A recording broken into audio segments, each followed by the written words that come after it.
মা, অন্তর, তোর বাবা মরে যাওয়ার পরে কত কষ্ট করে আমি তোকে মানুষ করেছি, আর তুই কিনা কোনো জিনিসপত্র টাকা পয়সা না নিয়ে একটা মেয়েকে ফ্রি বিয়ে করে আনলি।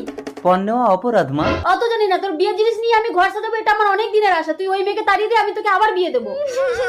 যেও না অজান্তা। অন্তর, ওই মেয়েকে যদি ঘরে ঢোকাস আমি কিন্তু এই ঘরে থাকবো না। ঠিক আছে মা, তোমাকে আমি আলাদা করে ঘর বানিয়ে দেবো। অন্তর, অন্তর।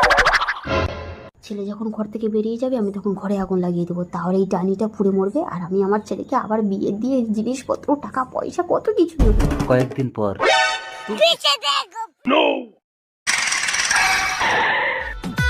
অজান্তা, টিফিন কৌটায় করে ভাত দাও, ও ঘরে মাকে ভাত দিয়ে আসি। এইবার ওই ঘরে ছেলে আমাকে ভাত দিতে যাবে আর ডাইনিটা এই ঘরে একা থাকবে, ওকে আগুনে পুড়ে মারবো। যাই মশাটা নিয়ে। অন্তর, কাছ থেকে কষ্ট করে এসেছো, তুমি ঘরে বিশ্রাম করো, আমি মাকে ভাত দিয়ে আসছি। সাবধানে যাবে। এবার তুই পুরো মর ডাইনি।